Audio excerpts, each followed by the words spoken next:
Hey guys, Dan here. I didn't know if that was going to work. Whoever did the wolf whistle, thank you. Your check's in the post? Yeah. So, welcome to the House of Vans. Welcome to the Boss 40th anniversary of the compact pedal. Is everyone aware that that's actually why we're here? Seems impossible to believe that it was 40 years ago. I can't remember it, thank God. But I do remember that my first decent pedal ever was a Boss pedal. Yeah, absolutely. And I think, according to Matt, that's Matt, by the way, he's in charge. Well, give it up for Matt.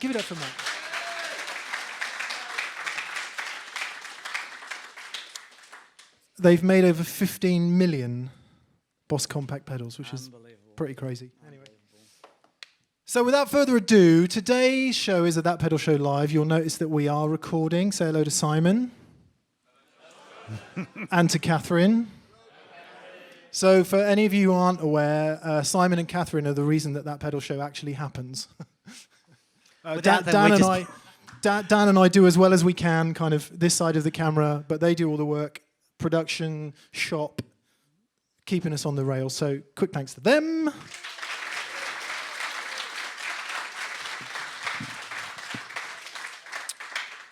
And we have a pretty loose agenda today. We've got a basic theme, but... As opposed to our norming shooting agenda, which is so tight. So please, this event is for you guys. So if you have questions or you just want to ask anything or there's something you've always wanted to know, pipe up at any time and just ask. It's fine. We will do a specific Q&A bit towards the end, but we'll do what we usually do, start and see what happens. Groovy? I think so. All right. So what we thought we'd do, we've obviously got a bunch of stories associated with, our first Boss pedals and all that sort of thing. We want to look at some our favourite topics, some gain structure, modulation, wet dry. We only have an hour, so we can't go too deep. We're shooting some pick and mix videos this week, and only 4 pedals, and to try and keep that to half an hour for the two of us was just impossible. So, all right, let's begin. I want to take you my first experience with an overdrive pedal. I can remember reading Guitar Player magazine, and it was there was a couple of guitar players in there. One of them was Ozzy Osbourne's guitar player from back in the very early '80s. I cannot remember. Randy Rhoads. No, Jake Healy. It might. Far out, you guys are amazing. I think it was Brad Gillis, actually, because Brad Gillis has got the really old modded Strat. Is that him? Okay, yeah. So it was him, and there was a couple of guys saying that they, the pedal they're using was the Super Overdrive. Just in case anyone's slightly concerned, that is trains above, okay? So it's Waterloo Station. It's the dance club we're heading to after. Anyway, so... Dan goes to a lot of clubs. So anyway, this guy's talking about Super Overdrive pedal, and I saw this thing as yellow and it looked amazing, and when I heard these guys' guitar sounds, I thought, wow, if I could get that pedal and sound like that, I am, how awesome. So, I got the Super Overdrive and I plugged it in, and what I expected was this thunderous, heralding the coming of the 4 horsemen thing. And so I've got the Super Overdrive set up how I had it. I've got the Wazacraft Overdrive here. And so, so the clean tone at the moment, we're using, that's train power. So we're using the Hampstead and the Two-Rock. And so that, the clean tone. So, it's luscious and big and lovely. You guys in the front, it may get a bit loud, okay, so. Yeah. But when I kicked in the Super Overdrive, I got... I'm like, it was so punchy and so sharp, and what I wanted was whoa, and there was none of that going on. But then I realized that that wasn't how they weren't using the super overdrive to get the sound at all. It was augmenting what they were already using. Okay, so that's the sound I was using, and it's great. I mean, to be fair, I had a 10-watt transistor coronet amplifier. You know, at the moment we've got these two things going up, so it still sounds great. However, I'm going to put a blues driver in front of that, all right? So the blues driver is going to mimic the sound of a warm valve amplifier. So this is the blues driver. That sounds good. Oh, man.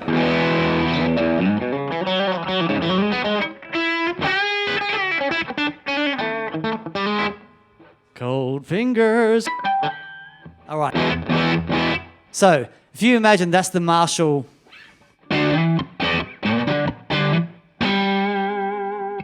big and fat and lovely, and then they put the super overdrive in front of that.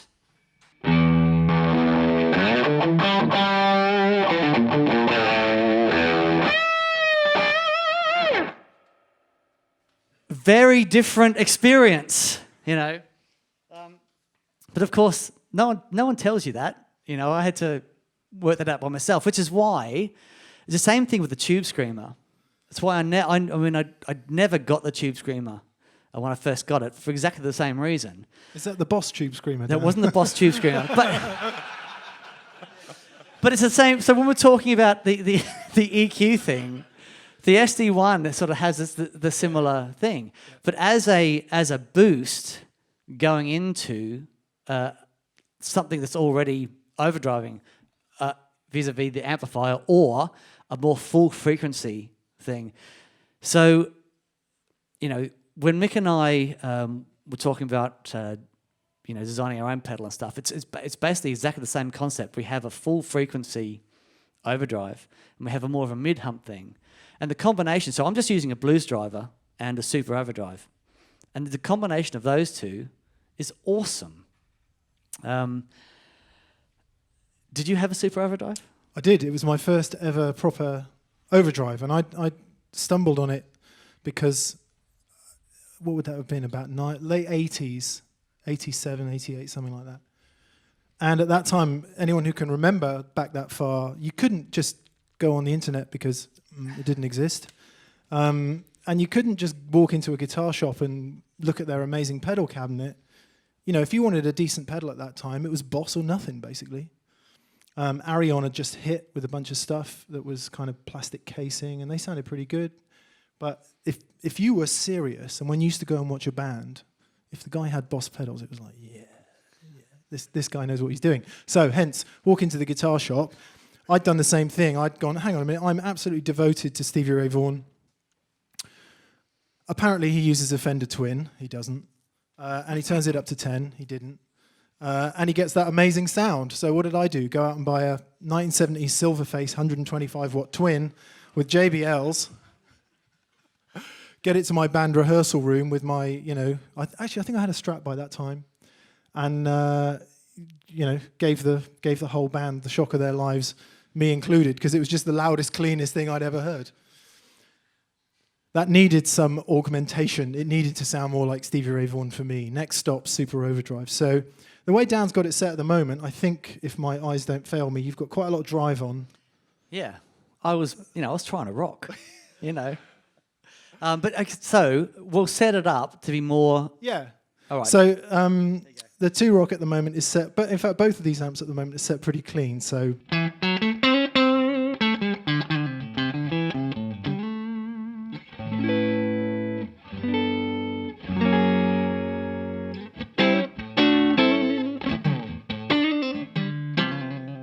Now that sounds better than my Twin ever sounded, but it's still pretty spiky and clean and all of that. So the super overdrive just gave it that mid push.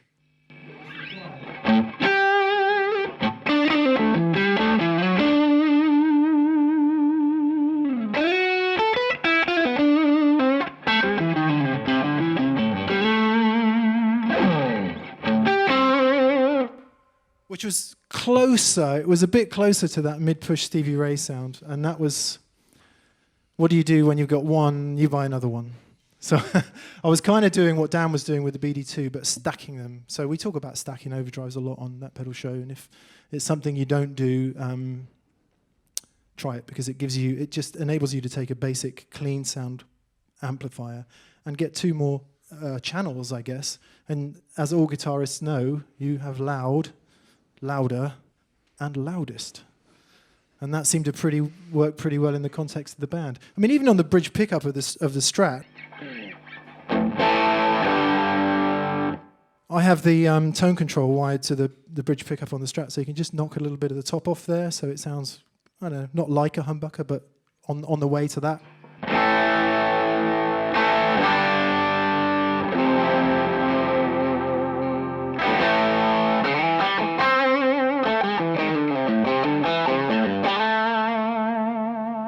And is the Blues Driver before or after? That's just the Super Overdrive. But in the chain, is it?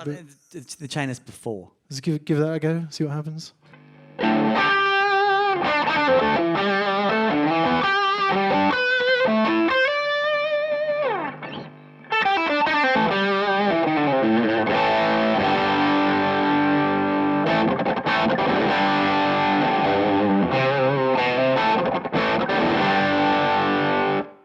Okay, so it's not exactly Van Halen, but it's closer. It's closer than any Strat should ever get. Really. Yeah, there's a Strat and two very clean amplifiers there. Yeah. You know. So that was it. 2 Super Overdrives. The pedal journey had begun, and that was, yeah, like I say, 1988, 89, maybe. Wicked. Happy days. So. A very important pedal for me was the Blues Driver. I'm sure this is going to echo a lot of people's experiences here, but no, we're good, thanks. So I was at a gig with a friend of mine in Sydney, and he was a session guitar player that I knew, lovely guy, and this little gig on the Manly Corso, and it's little blues, jazz blues, and he had this new pedal, this Boss pedal. I hadn't seen it before. And he was using a Bassman, one of the new reissue Bassmans, and he kicked this thing on, and it was fat and lovely. But the Bassman had more of a mid-range to it, and I was sort of going, well, is this going to work? I don't know. And he kicked it on, and it was just glorious. It was the sound that he had, but just more of all the stuff that you wanted to hear. It's great. So I went out and grabbed a Blues Driver, and it was this Blues Driver, and I've had this since, it would have only been like 6 months after they came out. It's had it for a long time, and it's been on my board for, if not every single gig, like nearly every gig. It's great. But the Blues Driver, I think, is responsible for a ton of stuff. First of all, you all know what I'm talking about. Right, the blue, it's here. There's the blue one here. You can't really see it, but I'm going to point it out anyway. So, if you think about Robert Keeley, the mods, started around the Blues Driver. JHS, that whole company started because Josh was messing around with the Blues Driver. Actually, on that subject, has everybody heard about this? The JB-2, which is the Angry Driver. You got the box. I get the box. He gets the pedal. It's always the way. But I think this is, part of Josh's homage, if you will, because the Blues Driver is it's a fantastic sounding pedal anyway, and the fact that he's put his Angry Charlie in there along with the Blues Driver, but. Another dear friend of ours, Andy Timmons. Honk. I can't believe we didn't bring the horn. Actually, quick show of hands, even though I can't really see. Who likes the horn? Who doesn't like the horn? One.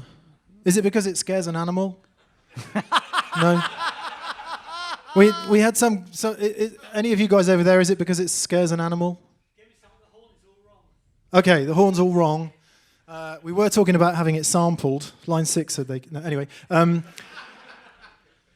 Somebody was hounding us saying, look, every time you punch the horn, my dog goes nuts. Can you please stop it? So we thought we'd have a little petition to see maybe if we could auction off the horn for charity or something. But you guys seem to like it, so maybe we should keep it. Auction the dog. Well played, good sir. Well played. Sorry, Catherine, I think we've just found our new international head of strategy. Anyway, yeah, okay. Sorry, Dan, I interrupted. Yes, our very dear friend Andy Timmons, who was just the most sensational guitar player. If you guys ever get the chance to go and see him play live, do it, because it was a very emotional experience seeing him. He plays loud, which is just glorious, but he's one of these guys that he really knows how to express, and he's really found his voice. And part of his sound is this clean sound. And I was always wondering, because he plays an Ibanez and Mesa Boogie amplifiers, and when you look at the gear he plays, I just think, how do you sound like that? But he's found the way to really bring the most out of those things. And one of the things is with the Blues Driver, he uses that for his clean sound. And I didn't really get it. But then he showed me, he says, okay, well, so with the Blues Driver, if I have my volume all the way up, it's a lot of gain. So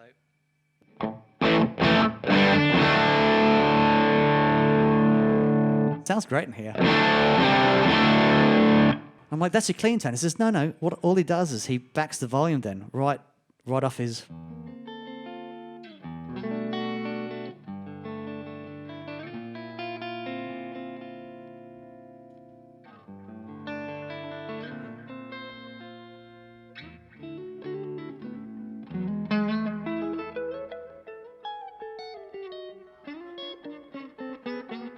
Andy Timmons, I'm not. That's it.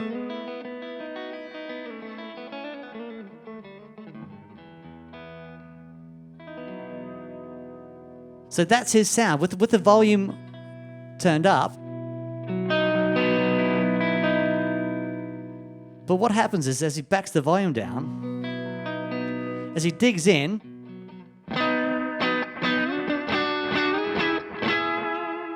you can hear. So what's happening is it's setting a different level where things start to compress and where the signal going into the pedal overdrives. So it's like a compressor, but with hair on the top. It's fantastic. But the Blues Driver specifically does something really wonderful to the top end when, with the volume backed off. It's just... If I just went to the normal clean sound, I mean, that's clean and really nice, but with the Blues Driver engaged,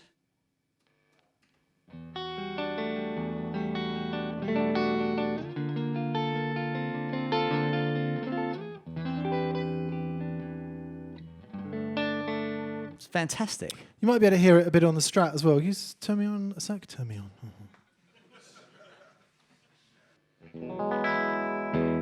So this guitar doesn't have the oomph of Dan's guitar, as you'll hear on the show every week.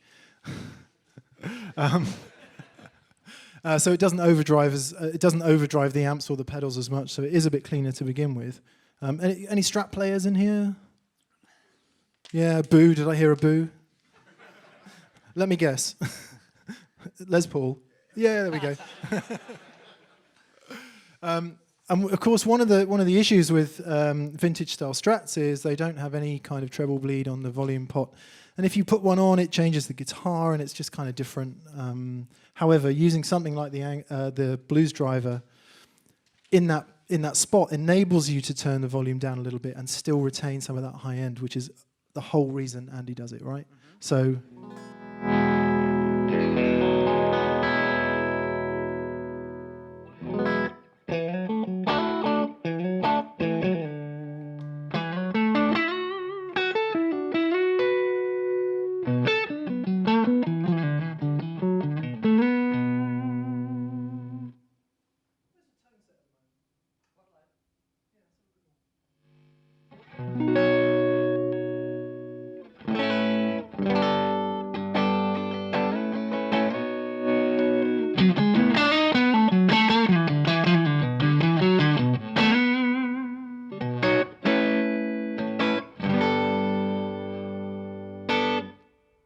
And that's not clean, right? But it's dynamic, and Yeah. it really works with the, when you dig in, with a really clean sound, as soon as you dig in,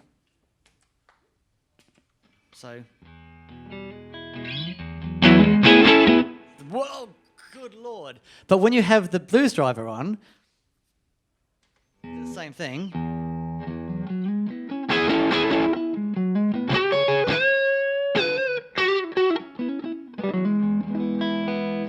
So it's really clean, but when you dig in, it breaks up. It's awesome. Yeah, dynamics, which of course works in the context of the band, because if you hit that sound that Dan just had, this is 100 watts. That's 60 man's watts, isn't it? It's 60 proper watts. Apologies, sexist comment, but it's 60 big watts as opposed to 60 watt something else.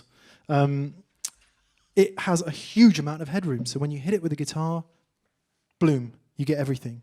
And everyone in the band goes, oh my God, which of course could be really useful if that's what you want, but if you don't want it, it just works really well. Yeah, it's great. Does anybody here use an overdrive pedal for their clean sound to get it more dynamic? Nice.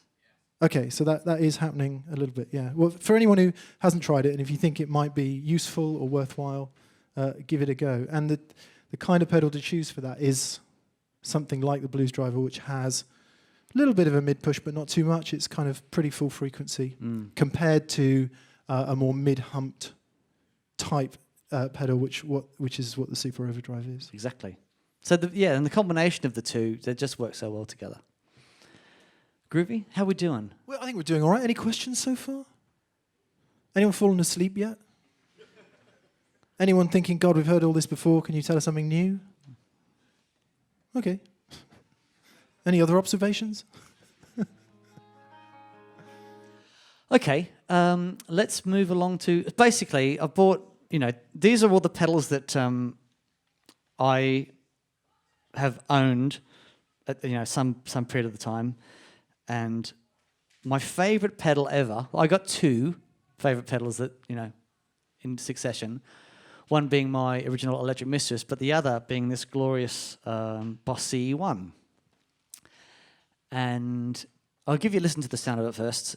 Everyone's familiar with this pedal here? Okay. So, again, clean sound.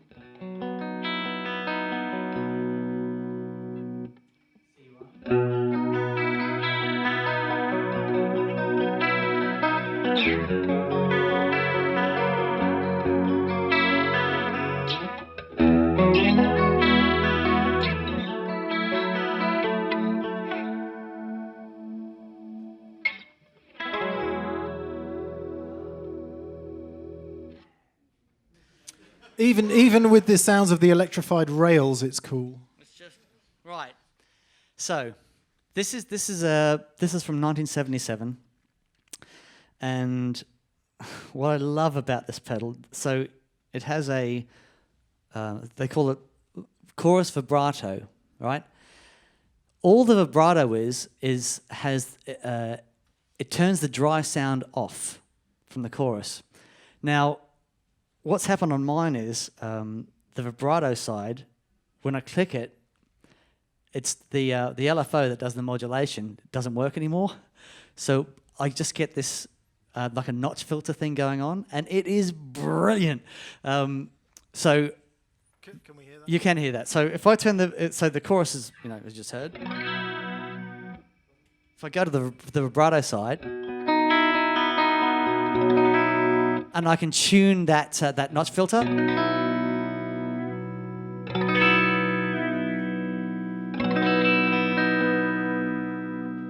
if I use that in conjunction with an overdrive, let's do.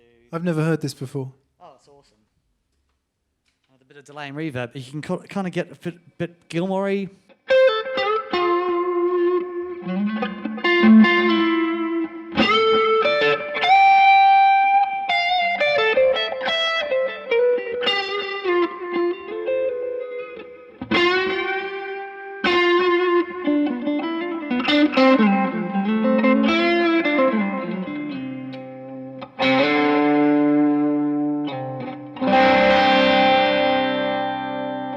because it does the thing that he uses the electric mistress for. That sounds... It's beautiful, isn't it? Yeah. Do you want to have a go? Yeah.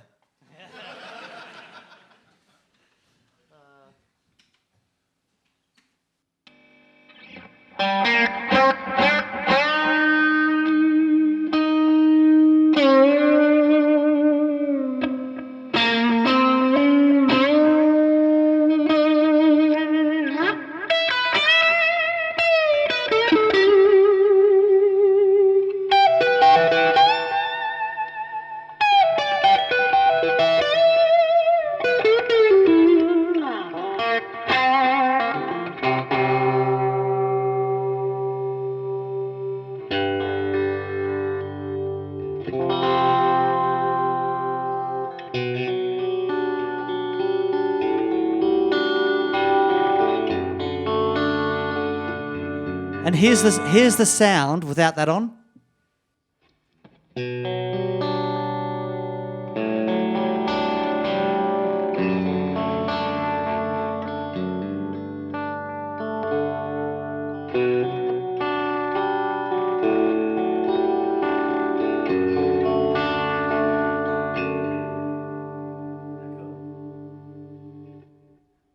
That's awesome. It's awesome, isn't it? So a very happy accident. Yeah, So- you probably didn't expect to hear the sound of a broken CE-1 today, sounding totally brilliant. So I became emotionally involved with the CE-1 in about in the early 90s. So I was doing a session, and this producer,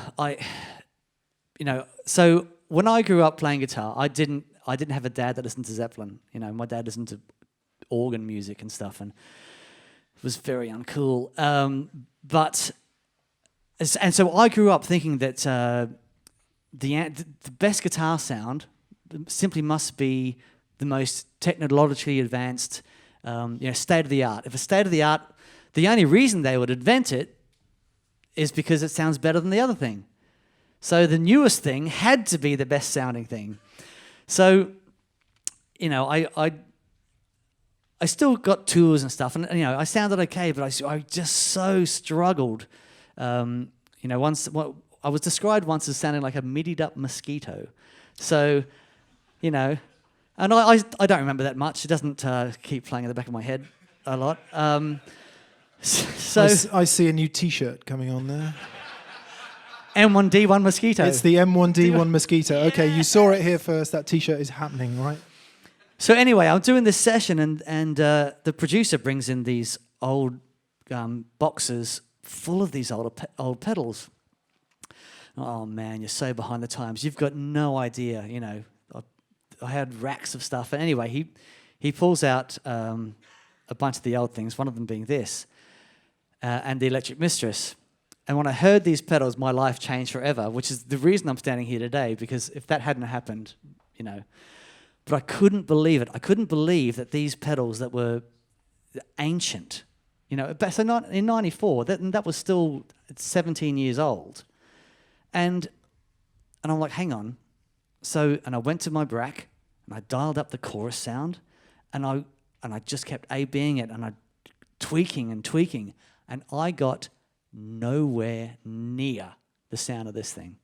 And I still get nowhere near the sound of this thing with anything else. It just has a unique, the way it achieves its modulation and stuff, it really is extraordinary. I mean, I think part of the reason of that, if you ever see a CE-1 opened, the components, they're as big as my thumb, Everything nowadays it's so tiny and stuff, and it's all cool. But when you take the back of a CE-1 and there's a smell it has, these old components have been roasting for decades, and it's just awesome. Anyway, so yeah, I heard the sound of that, heard the sound of the Mistress, and that changed my life forever. So, but a fascinating thing about the CE-1 I didn't know. The CE-1 was not actually designed for guitar. You all know this? The CE-1 was actually designed for keyboards. So this is Boss's first product, okay? And I've just been told a very cool story about that.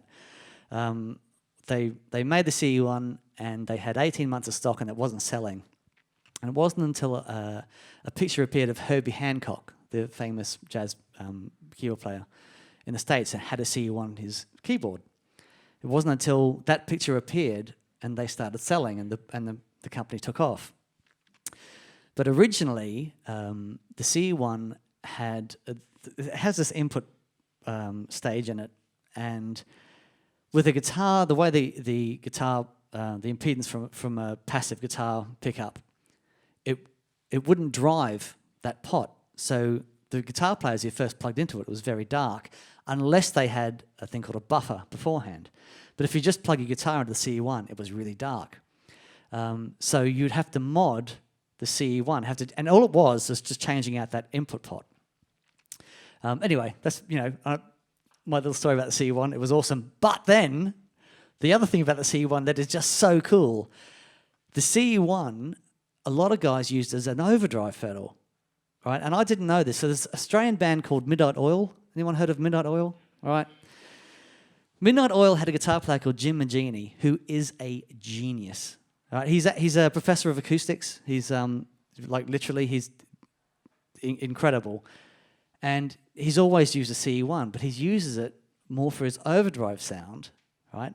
So what I'll do, I'll just turn the gain up and the chorus down, and you hear because the CE-1 has a very special preamp that drives the rest of the circuitry, but that preamp can be made to distort, and it's awesome. Hang on.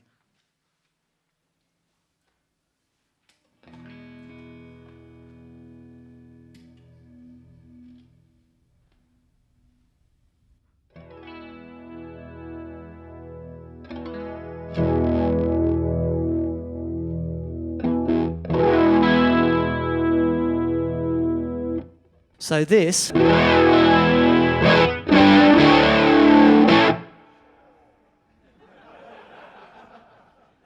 I've never heard that either. Really? Prove it. Turn it off and turn it on.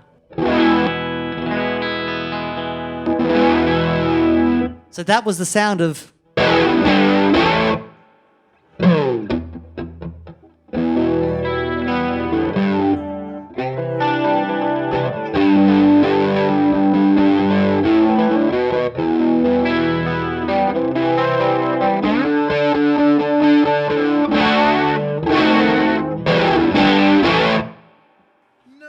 That's a CE-1. It's amazing. It's just amazing. So, that's for me. It's certainly a pedal that it changed everything. But when you but when you think about, and that's another happy accident. This is why so many guys back then, and so what they would do then, they'd turn the chorus up as well as using the overdrive.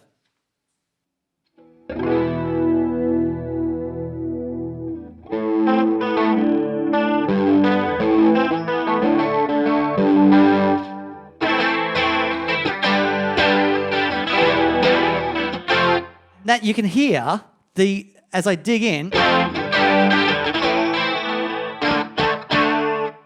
it's just unlike any other modulation ever. It's amazing. So, as I said, I've been, emotionally involved with this thing for a long time, and it's a pain in the butt because it's massive. You've got to plug it in. I've had to mod that to get rid of the noise on it, but every time I put it back on the board, I just think, I can't believe I took this off. It's great, and that was their first ever pedal. Their first pedal. It's just crazy, So yeah, I have many things to be thankful for to Boss, but that's certainly. I love the way that is another example in the guitar market of something that was designed to do one thing that ends up doing entirely another. So Leo Fender brings that out in 1950 and says, I know what guitar players want. They want two bits of wood bolted together that's easy to make, just cheap as hell. That's what they want. And they all said, no, we really don't want this. It's junk. Please never make it again. They persevered, and it took about 10 years or so before anyone realised what it was really for, completely by accident. And then, 4 years after that comes out, they decide, they go, well, I'll tell you what, let's design this. This will replace that, because what we need is an electric guitar, not 2 electric guitars. And on it goes, and it's true of valve amps. If you think about early valve amps, they weren't ever supposed to overdrive, but they did, and that's awesome. Same with pedals. I honestly never knew about that I never knew it overdrive. It's amazing. But you have to do that mod, but for guitar players to use it, because they heard that. Oh, I see, it's modded, is it? It's not fair. But it is literally taking out the pot and putting in a guitar pot. It's 3 wires. That's all it is. So everyone was doing it. And I think after 77, they came out with the 500k pot sort of for guitar players, because the keyboard players, they had, effects and everything was starting to get built in and stuff. So, it's such an extraordinary sound. Now, the thing about the CE-1, we're talking about the chorus before, how all the choruses, it has a vibrato signal mixed in with the clean signal. All right, so what I'll do... Does everyone get that? The difference between vibrato and chorus is that vibrato is the wet sound only, and chorus is the wet sound mixed with the dry sound, right? Everyone get that? So what I've done is I've unplugged the mix output, and I've just gone into what they call the stereo output. But what that does is it separates the 2 sides. So without the dry input, you get this.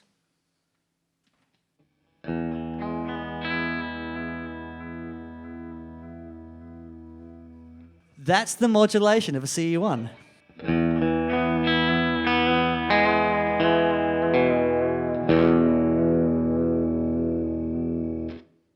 Okay, but now, through witchcraft and trickery, if I separate them and I put a clean sound into mix amp and the vibrato in this amp,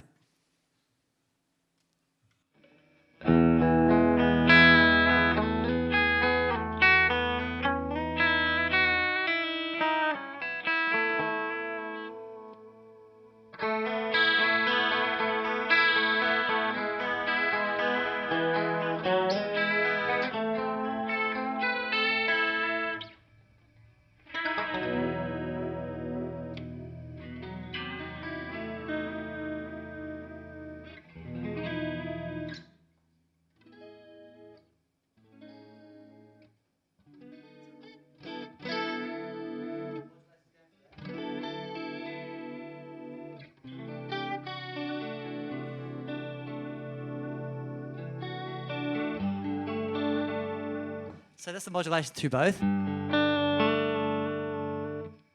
Fantastic.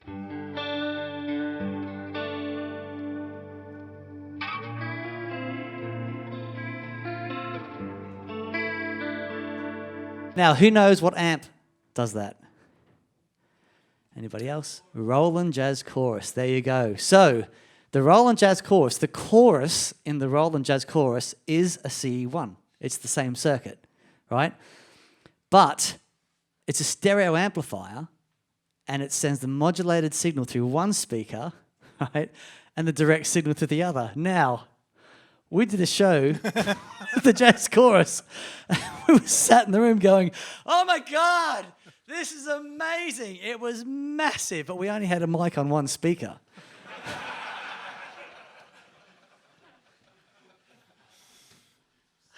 Remember that? Ah, so funny. Yeah. I think we got to the end of the day and said, let's just put it out anyway and see if anybody notices. And of course, the whole world noticed. So, yeah, that's what happens when you set up a YouTube channel and you don't know what you're doing. But that was so. What Dan was galloping towards there was wet dry. That's what that is. In the Jazz Chorus, there you got the 2 speakers. One's wet, one's dry. And what you just heard, the effect will be very different for you guys here than it will be for you guys at the back, because you guys at the back will be getting a much more mixed version of that, because it's kind of bouncing off everything. You guys in the front were probably getting it direct. You guys here are hearing more of the 2-rock and etc. But that whole wet-dry thing... it's a revelation. Massive. Yeah, so, so while we're there, let's touch on that. I've got the VB-2 which is, sorry, is it the VB2, the Watercraft? It's the Watercraft Yeah. VB2, so it's still called VB2. And this is a pedal that, so yeah, some of the rigs I've done, I did a rig for a wonderful guitar player called David Rhodes, who plays for Kate Bush and plays with Peter Gabriel. Yeah, honk, massive. I mean, I'm a massive Kate Bush and Peter Gabriel fan anyway, so doing that rig was amazing. And he uses the VB2 in a really great way. So the VB2 has a latch function in it, and it only works then when you press it down. So he'd play a line.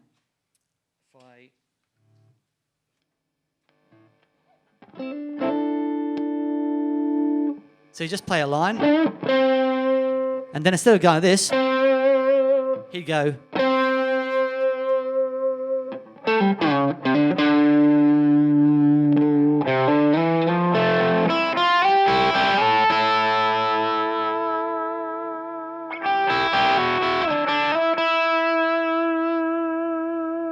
I love that. That's amazing.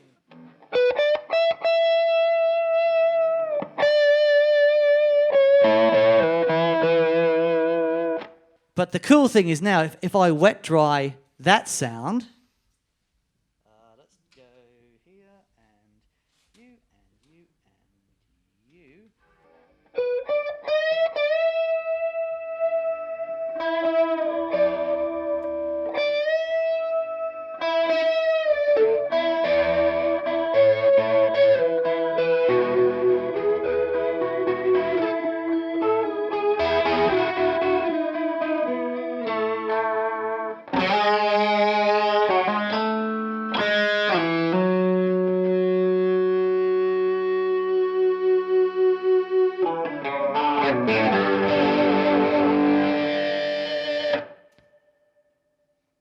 It's awesome, right? It's immense. I was bending down to listen to the 2 Rock then, because the effect of wet dry, you always think, yeah, but if the 2 amps are doing something different, won't that mean I'm just hearing 2 really separate things and that's going to confuse me? It's because your brain is going, hang on a minute, the modulated sound is coming out of there as well. So, but it's not. It's a trick of the whole... Somebody here must know something about psychoacoustics, but it's to do with that, and it's to do with the way your brain is assuming what it's hearing. Yeah. Massive sound. Yeah, it's crazy.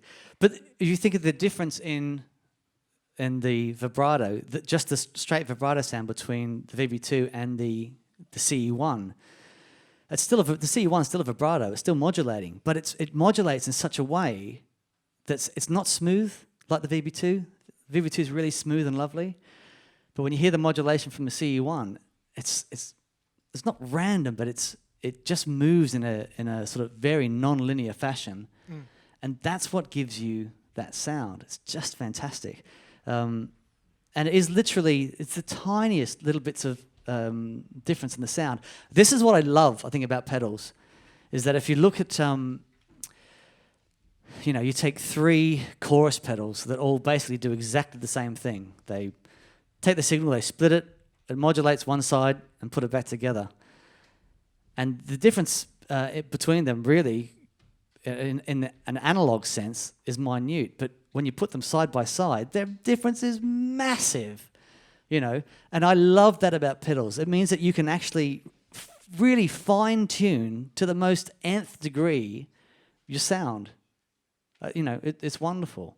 Now, I think one thing that I found out about using, rack systems and that, and there was certainly a degree of convenience with that, but if I bought a rack that had, I saw the GP8 out there, which was my first rack processor, again, emotional, but it was, what the rack does is it says, okay, well, you've got these 8 effects, and we've chosen all these effects, and these are the effects that are in there, and then that's it.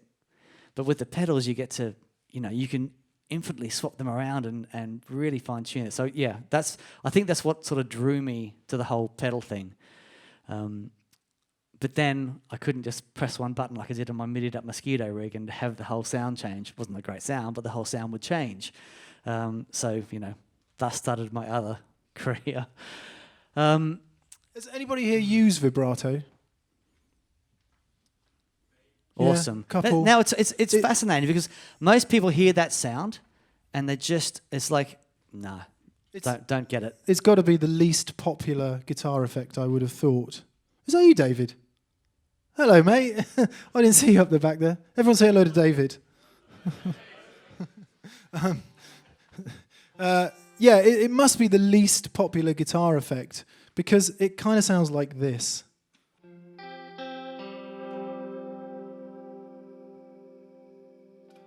Hang on, that was with the split. So.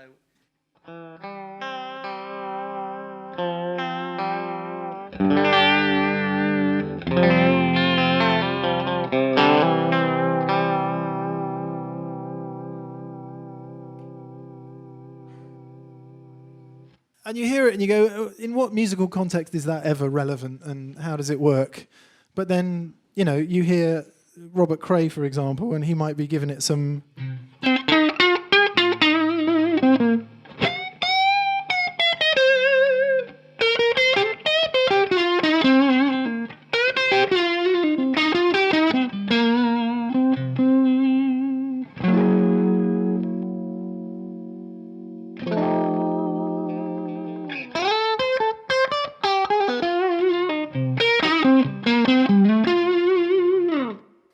And in combination with it, I mean, that didn't sound much like Robert Cray, but if anyone knows Robert Cray, he's doing this huge kind of, And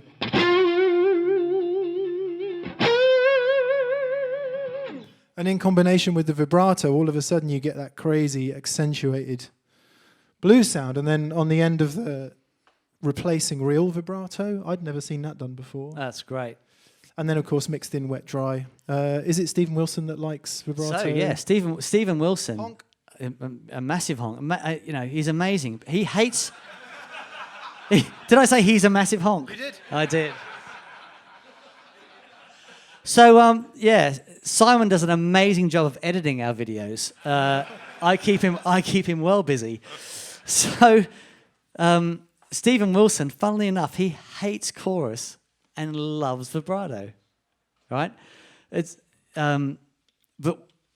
but he always has a second guitar player. So if you've got two guitar players, one's got vibrato on, and you're playing the same parts, it's the same thing. It's wet dry, just in a really expensive fashion. Wet dry with an extra salary, right? Yeah.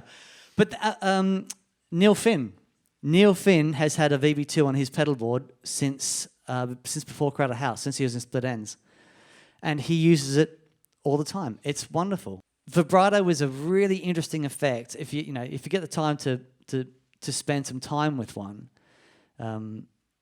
It can be fantastic. Any questions on vibrato or anything else for that matter? I think we've got about 10 minutes left. Where's Matt? How are we doing for time, mate? We've got about 10 minutes. Okay, so we'll get on to delay. Okay, yeah. Let's talk about some other things. And in the meantime, if you have any questions, now's the time to start asking, I would say. Oh, man. So... Everyone gets that was a joke, right? The danger of the internet is that it can be an extremely humorless place at times, but... No. All right. So I want to quickly talk about delay pedals. We've got the Watercraft DM2. Now this thing is sensational. So before digital delays, you had analog delays, and this was sort of the ubiquitous delay. There was a few other things, but I would say 4 times out of 5, if someone had a delay on their board, it was this pedal. So it's really warm.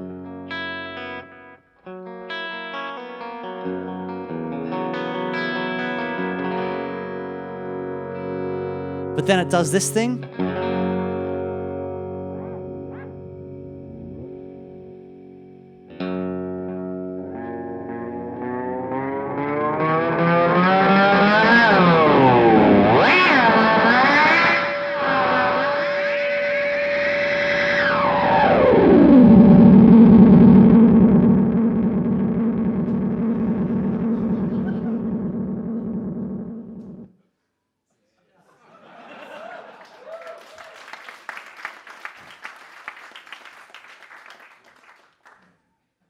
can't play for toffee, but I can make some wicked sounds. So that's what it's basically the analog. It's just it sets up a feedback loop within itself. It's fantastic. Then they brought out some digital delays, and I remember I was doing some work in a music shop. Sort of, what do you do that you call it up here? School, when you're at school and you take a week off. Work experience. Work experience. So I was doing some work experience at a music shop, and they just released the digital delay, and it had like 2 seconds of delay time and stuff. Where this is like I think was 350 max, and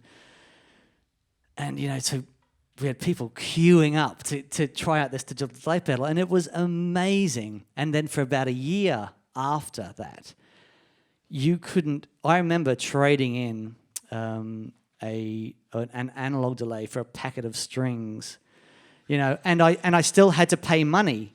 It wasn't a full exchange. It was just a trade-in. You couldn't give these things away. But then it started shifting back.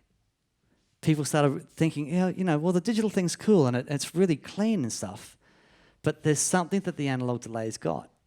And, so there's some classic analog delays that just have a character about them, and the DM2 is certainly one.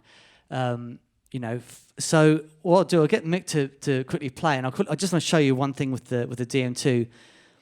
So a lot of guys use this for like a slapback. What happens with analog delay, the longer your repeats, the longer the sample time, the longer that note's stretched, and the less detail it is. But with an analog delay, when you shorten that up, the repeats become crisp and defined, and so lots of guys started using it for a slapback thing. So I'll quickly show you.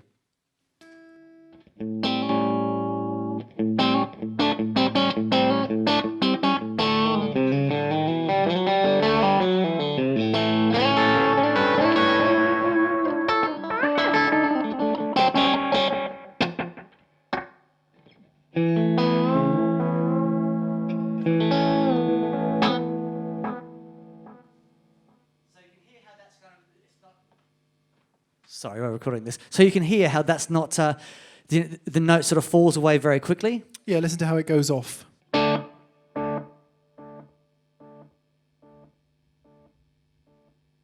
But now when I reduce that time,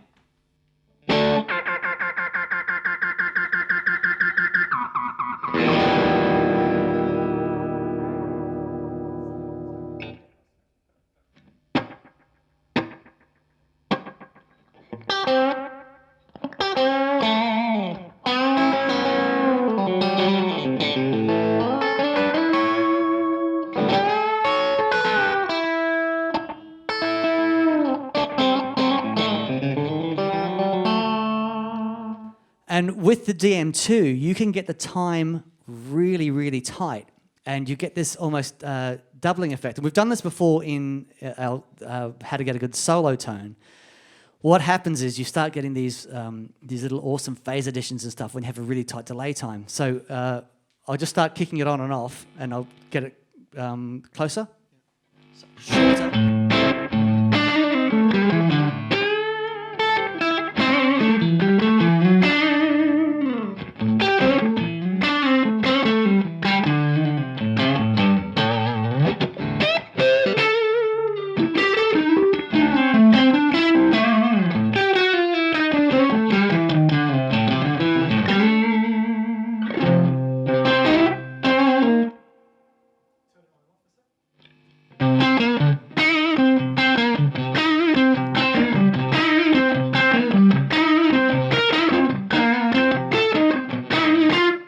So now if we go to a heavier sound.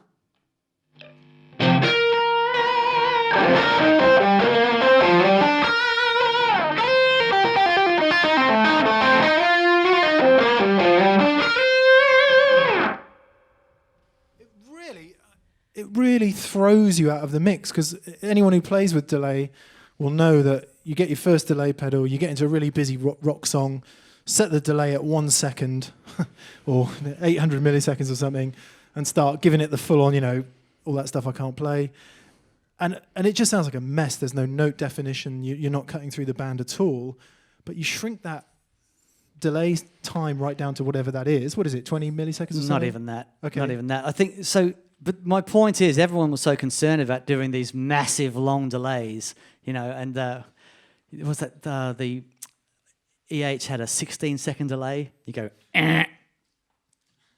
I literally don't have 16 seconds to wait, and you know, it's you know, all right, that's a thing.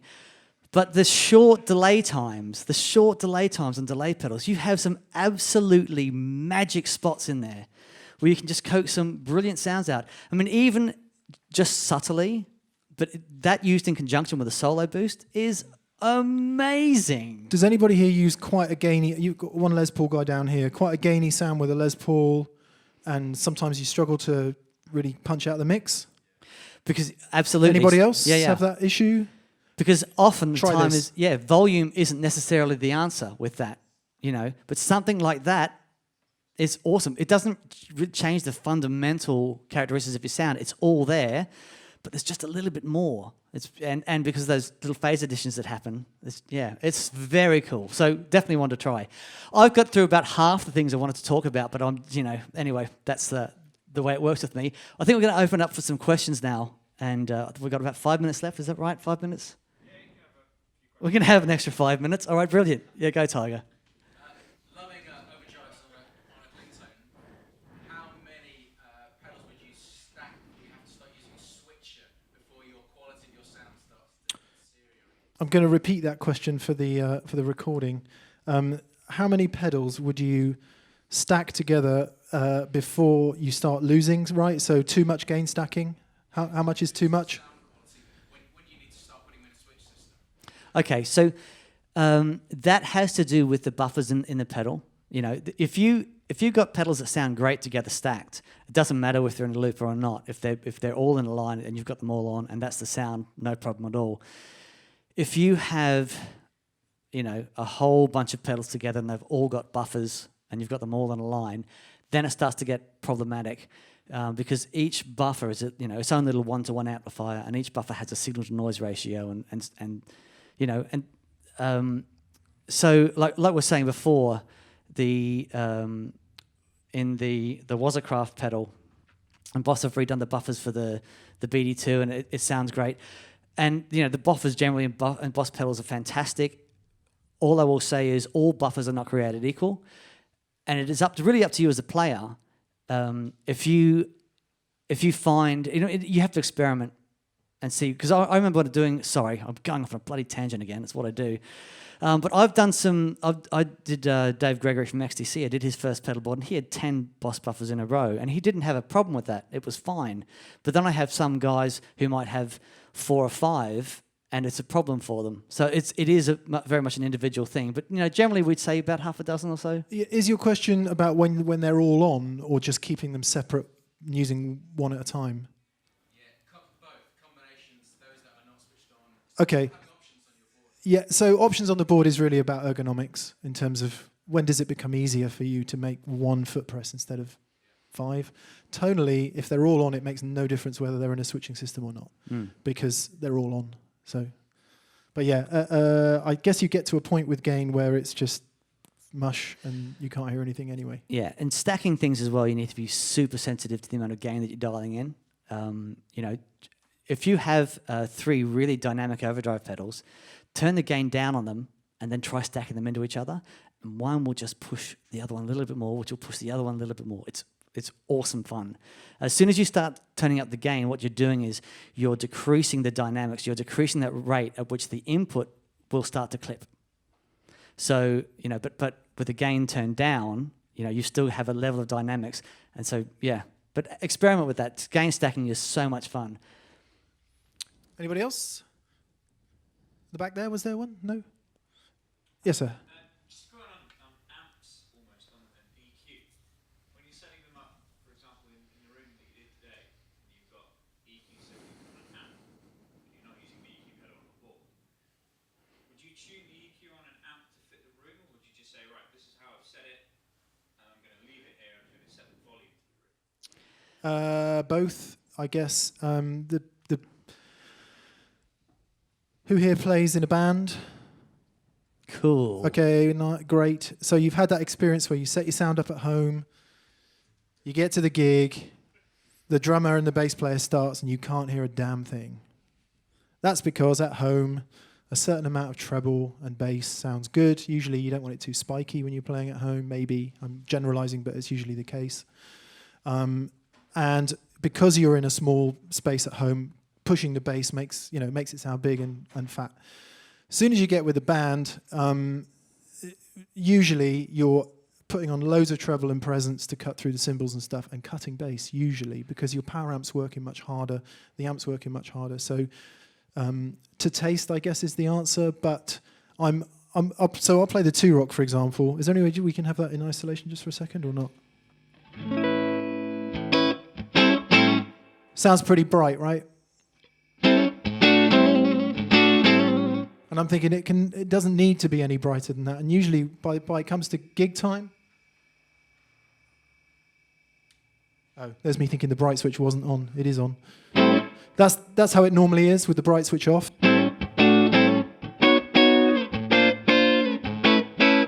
Sounds kind of nice and fat, but to be heard above cymbals in the band, it's usually.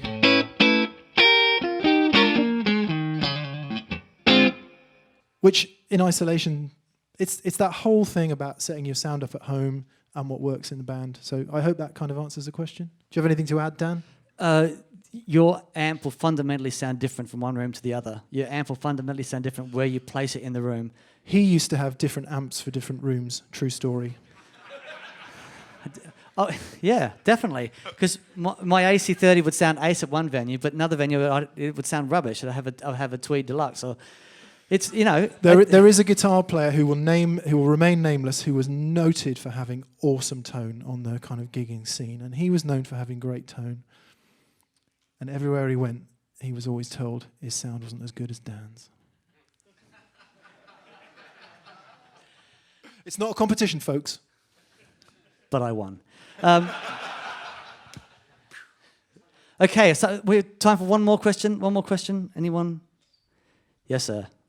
Is it a sort of a general truism that the more pedals you're using for your game, the cleaner and flatter you're having? Oh, very interesting. Okay. But it all depends. You know, every overdrive pedal has a different way it clips. It has a different, curve. I know guys who get all of their overdrive from the amplifier and still have 6 boosts on their pedal board because every boost clips it in a different way, pushes the amp in a different direction.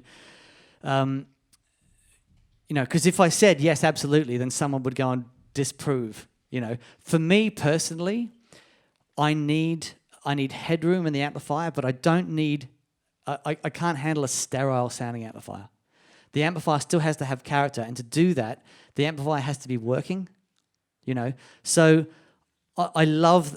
If I was able to turn the ham set up just to a point where it just starts to cook just a little bit, so that it still gives me dynamics. Same thing as the blues driver was doing before, but when I dig in, the amplifier will fight back a little bit. I love that, and that gives me enough of a platform to have my crazy amount of overdrive pedals that all do a little bit of a different thing. But if you're using fuzz, if you're considering that part of an overdrive as well, fuzz into an amplifier with massive headroom can be challenging. So yeah, it's like so many things with pedals. There really is no right answer. Everything is subjective, So the way I work is I find the bass tone that I love. Now, if I'm doing a gig, and generally my clean tone is just that turned up, and I love it. It's great. So, okay, I've found that. Right. What am I going to find that works with that? Instead of going the other way around. We've talked about this before, and perhaps this is a nice way to end. The pedals themselves don't have a sound. All right? They simply react to this and that. All right? Or that reacts to them. But if you find this that you're happy with, and you find that you're happy with, then find the pedals that work in conjunction. We are spoilt for choice. We're living in a golden age. And your job was to go out there and find the things that you like. So yeah. Unless you have anything else to add. No, just yeah. Does that help? I entirely agree. It is, and it's kind of how I felt it probably sat, but it does seem to be easing back. The more gain I would use in pedals, the more I tend to slightly ease back. Yeah. So exactly. What you have is you have a broader palette to work from when you have more headroom in the amplifier. And clearly, if you've got a dimed plexi or a Marshall, an Orange OR50 or something like that, and you've got a ton of gain happening in the front end of that amp and it's all cooking, your pedals aren't doing much at that point because all you're getting is loads and loads of gain on top, which is cool, but you're not getting the light and shade and the difference that the pedals bring. So if that's part of what you're talking about, then I think that's correct. Cool. Well, this has been fun, guys. I've again finishing off the show. That was great fun, Mick. Did you enjoy it? It was interesting, Dan. It was very interesting. Very interesting. That's what I usually say. Massive thank you to Matt and the guys from Boss for having us. Big round of applause for them.